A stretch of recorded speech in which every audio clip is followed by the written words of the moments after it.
Assalamualaikum warahmatullahi wabarakatuh. Kita masuk sekarang pada teori perturbasi atau teori gangguan, sebuah teori yang sangat ampuh di fisika untuk menyelesaikan kasus-kasus yang terkait dengan interaksi antar partikel maupun interaksi foton dengan partikel. Ya, mata kuliah kita yang terkait dengan teori elektrodinamika kuantum, yaitu gabungan antara elektrodinamika dengan fenomena kuantum. Ya, itu teori tentang interaksi foton dengan partikel, di mana foton memberi sedikit energi pada partikel sehingga partikel mengalami perubahan energinya. Perubahan energi ini umumnya kecil jika dibandingkan dengan energi dasar partikel itu. Jika perubahan energi itu kecil dibanding energi dasar partikel, maka fenomena ini dapat kita selesaikan, kita jelaskan, kita ungkapkan melalui teori perturbasi atau teori gangguan. Teori perturbasi merupakan metode matematik untuk menemukan solusi perkiraan dari suatu masalah dengan memulainya dari solusi eksak dari masalah lain yang terkait yang lebih sederhana. Jadi misalnya kita punya masalah A itu kita belum tahu solusinya, tapi kita kemudian melihat ada masalah lain, yaitu masalah B yang lebih sederhana dari masalah A. Masalah B ini sudah ada solusinya dan mudah solusi eksaknya, maka masalah A diselesaikan melalui masalah B dengan menambahkan suatu suku perkiraan. Ya, kita memulai dari masalah B dulu yang sudah diketahui solusinya, kemudian kita tambahkan suatu suku-suku deretan suku yang menggambarkan penyimpangan dari masalah B itu.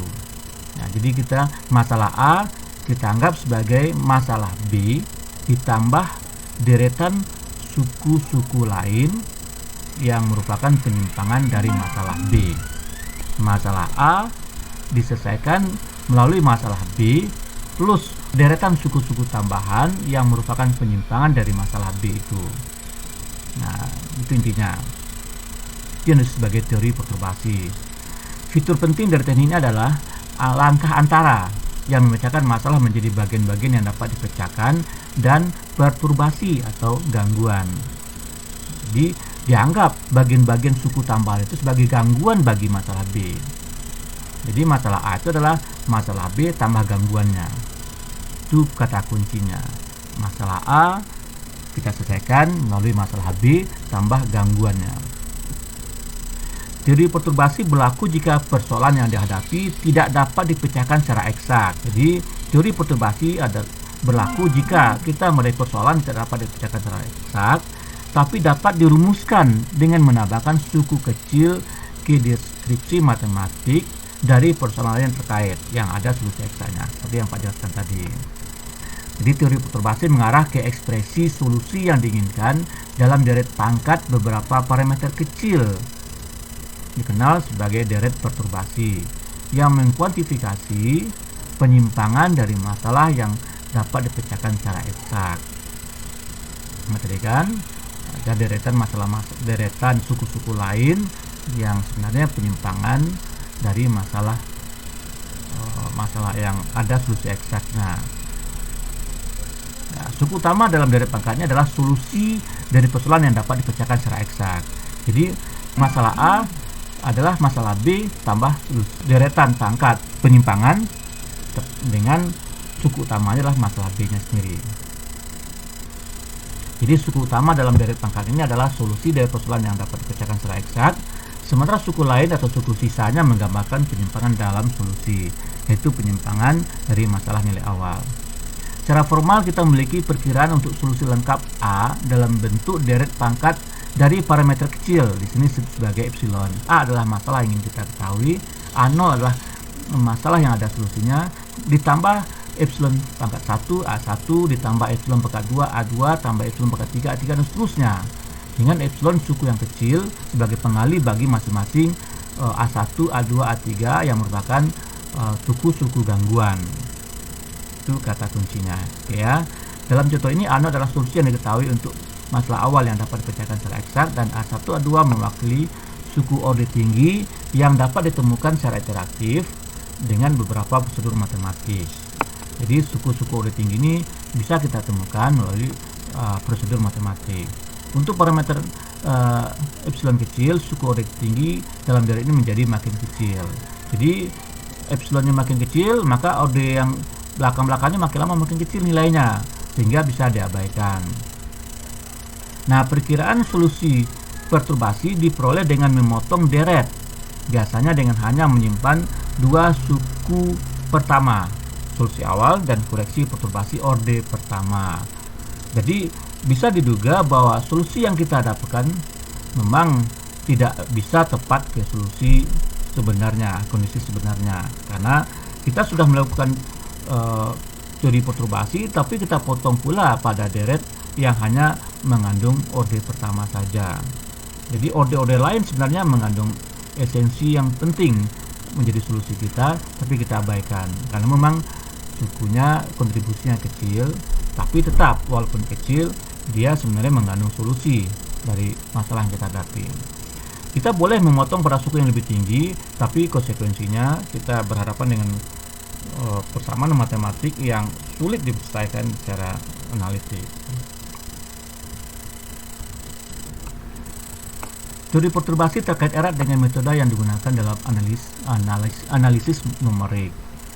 Penggunaan awal dari apa yang sekarang disebut sebagai teori perturbasi adalah untuk berurusan dengan masalah matematik yang tidak dapat dipecahkan dari mekanika celestial atau gerak planet. Jadi penggunaan awal-awal teori perturbasi ini adalah untuk menyelesaikan persoalan gerak planet yang real, misalnya orbit bulan mengelilingi bumi yang bergerak sangat berbeda dari elips Keplerian sederhana yang berdasarkan teori Kepler. Jadi teori Kepler yang kita tahu bahwa gerak planet itu berbentuk elips itu hanya teori ideal kalau yang berinteraksi itu hanyalah bulan dengan bumi saja. Kenyataannya bulan, bumi dipengaruhi oleh matahari, dipengaruhi oleh planet-planet lain sekitarnya. Maka gerak planet itu tidak murni mengikuti elips sebagaimana yang diungkapkan oleh teori Kepler. Karena adanya resultan gaya gravitasi bumi, gaya resultan gravitasi matahari, dan planet-planet lain. Jadi ada penyimpangan dari teori Kepler, penyimpangan orbit bulan terhadap bumi. Nah, ini yang menjadi persoalan yang membingungkan selama ini sebelum ditemukan teori perturbasi. Jadi intinya dianggap berangkat dari teori Kepler dulu dengan menganggap semua planet lain selain bumi itu diabaikan dulu pengaruhnya pada bulan, kemudian dimasukkan suku-suku simpangan, suku-suku penyimpangan setelah solusi Kepler diketahui. Nah, itulah inti dasar dari teori perturbasi awal-awalnya. Metode perturbasi dimulai dengan menyederhanakan masalah asli yang cukup sederhana untuk diselesaikan secara eksak. Dalam mekanika celestial, solusi eksak orbit bulan ini berbentuk elips yang bentuknya persis seperti diturunkan oleh teori Kepler. Jadi asli seperti itu. Oke. Di bawah gaya gravitasi non-relativistik, lintasan elips hanya tepat untuk persoalan dua benda, katakanlah bumi dan bulan. Tapi tidak begitu tepat ketika ada 3 atau lebih objek, seperti bumi, bulan, matahari, dan sisa tata surya yang lain. Dan tidak sepenuhnya benar ketika interaksi gravitasi dinyatakan menggunakan formulasi dari relativitas umum. Apalagi itu ya, kalau udah menggunakan relativitas umum, maka makin menyimpang dari fenomena yang ideal yang kita coba gambarkan dengan Kepler. Jadi lintasannya tidak lagi elips seperti elips yang murni yang diungkapkan dengan teori Kepler. Persoalan sederhana yang dapat dipecahkan atau diketahui solusi eksaknya kemudian diganggu sedemikian sehingga menghasilkan kondisi yang diperlukan agar solusi yang terganggu tersebut benar-benar lebih dekat dengan rumusan dalam persoalan aslinya, seperti pelibatan gaya gravitasi dari benda ketiga, matahari. Biasanya kondisi yang mewakili realitas adalah berdasarkan satu atau beberapa hukum fisika, seperti hukum kedua Newton, persamaan percepatan gaya sigma F sama dengan M kali A. Dalam kasus di atas, sigma F dihitung berdasarkan jumlah benda yang terlibat, sedangkan percepatan A diperoleh menggunakan kalkulus dari lintasan bulan di orbitnya. Keduanya diperoleh dalam dua bentuk: solusi perkiraan untuk gaya dan akselerasi yang dihasilkan dari penyederhanaan, dan solusi hipotesa dari solusi eksak untuk gaya dan akselerasi yang akan menghasilkan solusi lengkap untuk persoalan orbit bulan yang sebenarnya. Jadi berangkat dari solusi perkiraan dulu untuk gaya dan akselerasi yang dihasilkan dari penyederhanaan, kemudian solusi hipotesis dari solusi eksak untuk gaya dan akselerasi yang akan menghasilkan solusi lengkap untuk persoalan orbit bulan yang sebenarnya. Perubahan-perubahan kecil yang dihasilkan dari solusi yang mengakomodasi gangguan digunakan sebagai koreksi terhadap solusi perkiraan. Jadi perubahan-perubahan kecil yang dihasilkan dari solusi yang mengakomodasi gangguan digunakan sebagai koreksi terhadap solusi perkiraan. Hal ini berarti dapat dilakukan siklus koreksi berulang-ulang. Jadi kita lakukan iterasi berulang-ulang, koreksi berulang-ulang untuk sampai pada solusi yang mendekati solusi real. Berangkat dari solusi perkiraan yang berdasarkan yang sederhana dulu, kemudian kita lakukan gangguan pada solusi sederhana itu dengan iterasi berulang-ulang untuk mendapatkan solusi real dari kasus yang kita hadapi. Nah, karena penyederhanaan yang diperlakukan di setiap langkah, koreksi tidak pernah sempurna. Ya, karena setiap langkah kita lakukan sederhanaan, koreksi tidak pernah sempurna, dan kondisi yang dipenuhi oleh solusi yang dikoreksi tidak cocok dengan persamaan yang dituntut oleh kenyataan. Ya, memang realnya tetap ada penyimpangan. Makanya tidak pernah kita bisa menghitung secara tepat lintasan orbit bulan. Namun dengan teori perturbasi, penyimpangan yang kita peroleh dari nilai realnya sudah sangat-sangat kecil, ya, sudah bisa diterima secara ilmiah. Nah, ya, namun katakan di sini bahkan hanya dengan satu siklus koreksi, bahkan hanya dengan satu siklus koreksi sering diperoleh jawaban perkiraan yang sangat baik untuk solusi yang sebenarnya. Jadi hanya dengan satu siklus saja nyata sudah dapat solusi yang dekat dengan solusi real. Ya, tidak ada persyaratan untuk berhenti hanya pada satu siklus koreksi. Solusi yang dikoreksi sebagian dapat digunakan kembali sebagai titik awal baru untuk siklus gangguan dan koreksi lainnya. Ya, kalau sudah dapat solusi koreksi yang pertama, kita ulang lagi untuk mendapatkan solusi siklus berikutnya untuk memperhalus solusi kita. Pada prinsipnya, siklus untuk menemukan koreksi yang semakin baik dapat berlangsung tanpa batas. Dalam praktiknya, seseorang biasanya berhenti pada satu atau dua koreksi. Ya, pada prinsipnya bisa tanpa batas, tapi dalam praktiknya berhenti pada satu atau dua siklus koreksi.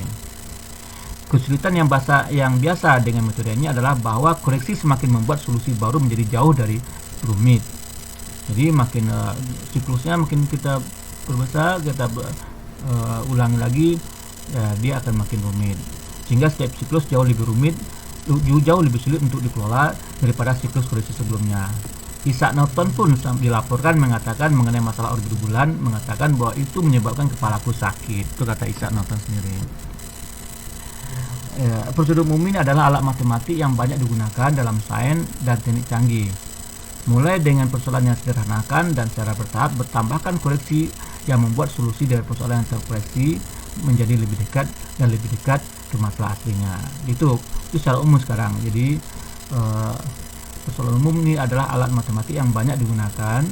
Prosedur umum ini adalah alat matematik, maksudnya prosedur siklus koreksi ini adalah alat matematik yang banyak digunakan dalam sains dan teknik canggih. Mulai dengan persoalan yang sederhanakan, prinsipnya kan, dan secara bertahap tambahkan koreksi yang membuat solusi dari persoalan yang terkoreksi menjadi lebih dekat dan lebih dekat dan lebih dekat terus ke masalah aslinya. Contoh untuk deskripsi matematis adalah persamaan aljabar, persamaan diferensial, misalnya persamaan gerak atau persamaan gelombang, energi bebas dalam mekanika statistik, transfer radiasi, operator Hamiltonian dalam mekanika kuantum.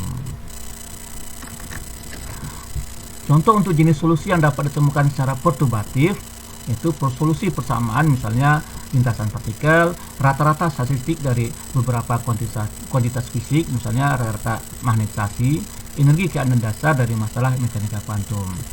Contoh untuk persoalan sederhana yang dapat digunakan untuk memulai memecahkan persoalan perturbatif, persamaan linear, termasuk persamaan gerak linear, oscillator harmonik, persamaan gelombang linear, dan seterusnya. Sistem statistik atau mekanika kuantum dari partikel yang tidak berinteraksi secara umum, Hamiltonian atau energi bebas yang hanya mengandung suku kuadratik dalam semua derajat bebas. Ya, untuk masalah fisik yang melibatkan interaksi antar partikel, ya, suku-suku dari perturbasi dapat ditampilkan atau dimanipulasi menggunakan diagram Feynman. Untuk masalah fisik yang melibatkan interaksi antar partikel maupun nanti interaksi antara foton dengan partikel, suku-suku dari perturbasi yang dapat ditampilkan dan dimanipulasi menggunakan diagram Feynman. Dalam mekanika kuantum, teori perturbasi adalah seperangkat skema aproksimasi yang berkaitan langsung dengan perturbasi matematis untuk menggambarkan sistem kuantum yang rumit dalam bentuk yang lebih sederhana. Idenya adalah memulai dengan sistem sederhana yang solusi matematiknya diketahui dan menambahkan Hamiltonian terganggu yang dapat merepresentasikan gangguan lemah pada sistem.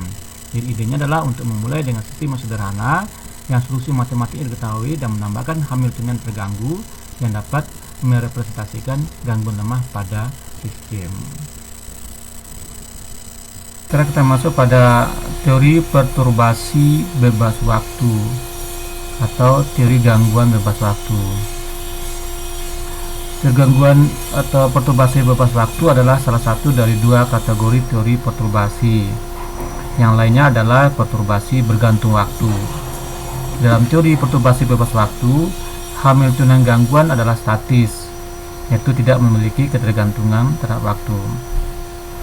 Teori perturbasi bebas waktu disajikan oleh Erwin Schrödinger dalam makalah tahun 1926, tak lama setelah ia menghasilkan teorinya dalam mekanika gelombang. Dalam makalah ini, Schrödinger merujuk pada karya Lord Rayleigh sebelumnya yang menyelidiki getaran harmonik dari sebuah tali yang diganggu oleh ketidakhomogenan kecil. Inilah sebabnya mengapa teori gangguan ini sering disebut sebagai teori perturbasi Rayleigh-Schrödinger. Kita mulai dengan Hamiltonian H0 yang tidak terganggu, yang juga diasumsikan tidak memiliki ketergantungan terhadap waktu. Jadi tidak terganggu dan tidak bergantung waktu. Jadi H0 tidak terganggu dan tidak bergantung waktu.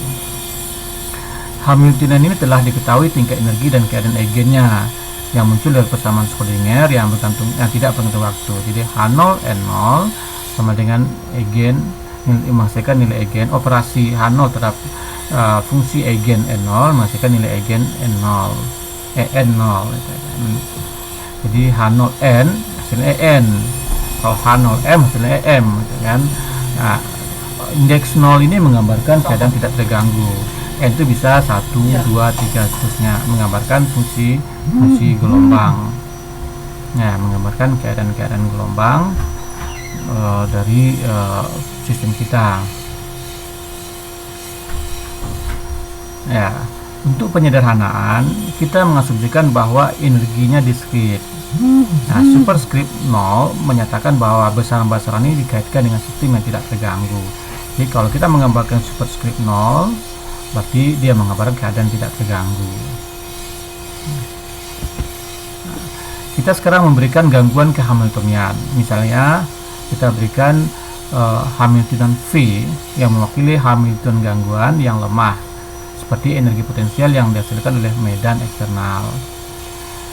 Dengan demikian, V secara formal adalah operator Hermit atau Hermitian, karena V itu harus menghasilkan nilai eigen yang berbentuk energi yang juga yang bersifat real, sehingga V sama dengan adjoint V-nya. Ya, misalkan lambda menjadi parameter tanpa dimensi yang dapat mengambil nilai yang berkisar terus-menerus dari 0 tanpa gangguan hingga 1 gangguan yang sangat penuh. Hamiltonian yang terganggu adalah H sama dengan H0 tambah lambda kali V. Jadi ini Hamiltonian yang terganggu, sementara H0 itu adalah Hamiltonian tak terganggunya. Jadi gangguan V dikali suatu besaran parameter lambda, jadilah kita mendapatkan Hamiltonian yang terganggu. Tingkat energi dan keadaan eigen dari Hamiltonian yang terganggu sekali lagi diberikan dari persamaan Schrödinger. H0 tambah V operasikan pada N, hasilnya adalah EN N, gitu kan. Jadi bukan EN0 tapi EN, gitu kan. Dimana EN itu nantinya kita uraikan dalam deret pangkat dari lambda yang diungkapkan dalam bentuk deret Maclaurin. Jadi EN dan N menggambarkan tingkat energi dan keadaan eigen dari Hamiltonian lama yang tidak dari Hamiltonian yang Hamiltonian yang terganggu. Ya. Jika gangguan cukup lemah, kita dapat menuliskan sebagai deret pangkat. Jadi EN ini gangguan energi eigen dari Hamiltonian terganggu ini bisa diungkapkan dalam bentuk deret pangkat banyak sekali orde dari lambda. Dari pangkat dari orde yang banyak sekali lambda dalam bentuk deret Maclaurin, ya, dari multinomial Maclaurin. Jadi yang dia merupakan EN itu adalah EN orde 0 yang tidak terganggu ditambah gangguannya ini berangkat dari EN 1, EN 2 dan seterusnya, dimana EN 2 ini adalah gangguan orde yang lebih tinggi dengan lambda pangkat 2. Oke, kemudian N-nya dengan keadaan seperti N0 yang N keadaan tidak terganggu dan lambda N1 itu keadaan yang terganggu, lambda kuadrat N2 keadaan seterusnya. Di mana masing-masing EN ini hanyalah turunan EN terhadap lambdanya. Jadi ENK itu adalah seper K faktorial DENK DKEN D lambda K yang dievaluasi pada lambda sama dengan 0. Itu keadaan tak terganggunya. Ya kan, ini biasa kita pada evaluasi deret Maclaurin di Fismat 1-2 itu belajar itu Fismat 1 kalau salah. Nah, ketika K sama dengan 0, suku ini tereduksi ke nilai-nilai yang tidak terganggu yang merupakan suku pertama di setiap deret. Karena gangguannya lemah, tingkat energi dan keadaan eigennya seharusnya tidak menyimpang terlalu jauh dari nilai-nilai yang tidak terganggu. Ya kan, dia menyimpang, ada penyimpangan energi tapi kecil. Nah, itu yang sedang kita coba mencari bagaimana energi yang tersimpang tadi, berapa besar energinya tersimpangkan. Dan suku ini harus dengan cepat menjadi lebih kecil pada orde yang lebih tinggi. Jadi suku EN2 itu harusnya sangat-sangat kecil sekali karena orde lambdanya pangkat 2, lambdanya sudah kecil, di pangkat 2 lagi itu makin kecil. Jadi suku orde kedua, orde ketiga, orde keempat seterusnya itu makin lama makin kecil. Nah, kalau kita substitusikan dari pangkat ke dalam persamaan Schrödinger, hasil seperti ini. Ini hanya inilah N yang terurai dalam deret Maclaurin tadi, ini juga N-nya, EN-nya terurai dalam deret Maclaurin, kemudian ini juga N terurai dalam deret Maclaurin. Nah, jadi seperti ini kan, HN, ENN. Ekspansi kebersamaan ini kita bandingkan koefisien setiap pangkat lambda akan dihasilkan serangkaian persamaan simultan yang tak terbatas. Jadi ini H0 operasi pada N0 hasilnya H0 N0, H0 operasi pada lambda N1 hasilnya adalah lambda H0 N1, lambda V operasi terhadap N0 hasilnya lambda kuadrat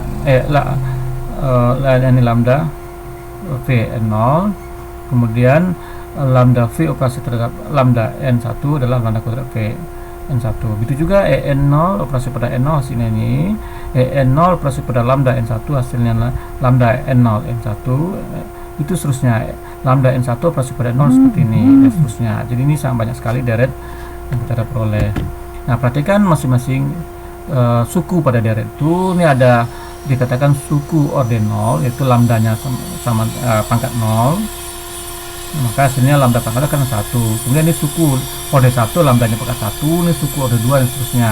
Ini kembali kita punya di deret sebelah kiri ini kita punya satu suku orde 0, dua suku orde 1 dan beberapa suku lain, silahkan dicoba nanti, tapi yang penting kita lihat sekarang adalah orde 1 saja, dari orde 0 sampai orde 1. Begitu juga EN nya adalah ada suku orde 0 dan ada suku orde 1. Tentu setiap orde ini harus disamakan karena dia bentuk persamaan. Dia persamaannya dia berlaku linear orde 0 dengan orde 0 pula, ya kan, sehingga persamaan orde 0 adalah persamaan Schrödinger yang tidak terganggu. Nah, ini H0 seperti ini, ya kan, H0 N0 seperti ini. Sementara persamaan orde 1 adalah ini, ya kan, orde 1 adalah ini. Jadi dari gambar dari ini 2 1 2, ini 1 2 1 2. Lambdanya kita coret karena sama, ya kan. Ini lambda coret lambdanya, hasilnya seperti ini H1. Nah, kita coba operasikan pada N0 lagi, ya kan? Pada fungsi gelombang N0-nya, operasikan pada notasi bra untuk mendapatkan nilai ekspektasinya, ya kan? Dapatkan nilai ekspektasinya, operasi N0, operasi juga N0, semuanya N0, operasi terhadap fungsi gelombang N0-nya. Nah, karena dia bersifat Hermit H0 itu, maka operasi ke ket, ke notasi ket sama dengan operasi ke notasi bra. Nah, sehingga hasilnya kalau ini seperti ini hasilnya, ini juga seperti ini hasilnya. Demikian yang suku yang ini, yang nilai ekspektasinya sama dengan H0 seperti ini, ya kan? Ya. Nah, berarti ini sama dengan ini. Nah, berarti kan ini sama. Itu suku ini saya coret, tinggal ini dengan ini. Nah, persamaan terakhir terdapatkan ini dengan ini, ya kan? Sehingga ini adalah nilai ekspektasi dari Hamiltonian yang terganggu, Hamiltonian gangguan pada keadaan tak terganggu. Nah, kita dapatkan nilainya hasilnya ada seperti ini, ya kan? Nah, karena ini adalah bilangan real, itu bisa keluar dari operasi ini. Hasilnya kita dapatkan E0 V0 sama dengan E1 N bracket dari NN. Nah, ini kan sama dengan 1 karena ini adalah fungsi gelombang, selalu dia merupakan fungsi yang ortonormal, sehingga ini hasilnya adalah 1. Nah, tinggal EN1 order 1. Jadi EN order 1 sama dengan ini, ya kan? EN order 1 sama dengan nilai ekspektasi dari keadaan terganggu, keadaan Hamiltonian gangguan pada keadaan yang tidak terganggu. Jadi sebuah Hamiltonian gangguan V dioperasikan pada sebuah keadaan yang tidak terganggu akan menghasilkan nilai energi gangguan pada fungsi gelombang N itu EN1. Nilainya kecil sebenarnya, ya, tapi tentu mengubah keadaan nilai eigen yang awalnya N0 jadi EN0 tambah EN1. Jadi ini hanyalah nilai ekspektasi dari Hamiltonian gangguan yang pada saat sistem dalam keadaan tak terganggu. Hasil ini dapat diinterpretasikan dengan cara berikut. Misalkan gangguan diterapkan, tapi kita menjaga sistem dalam keadaan kuantum N0 yang merupakan keadaan tak terganggu. Gangguan ini menyebabkan energi rata-rata keadaan ini meningkat sebesar ini. Ini kan yang ekspektasinya N1 tadi. Ingat bahwa V adalah Hamiltonian gangguan. Namun pergeseran energi sebenarnya sedikit berbeda karena keadaan energi yang terganggu tidak persis sama dengan EN0 dengan N0. Pergeseran lebih lanjut ini diberikan oleh koreksi orde kedua, orde ketiga dan seterusnya. Jadi sebenarnya dengan pemotongan hanya pada orde 1 kita tidak mendapatkan nilai yang tepat. Jadi kalau mau nilainya semakin tepat, tentu pemotongannya bukan pada orde 1, mungkin orde yang jauh lebih tinggi sekali. Tapi makin tinggi ordenya, makin susah kita menyelesaikan secara matematis. Orde 1 saja sudah susah, orde 2 apalagi. Nah, kalau ingin lebih presisi itu sampai orde kelima, orde seterusnya, ya kan. Tapi itu kita mendapatkan kita berhadapan dengan persamaan matematik yang mungkin tidak bisa diselesaikan secara analitik. Oke.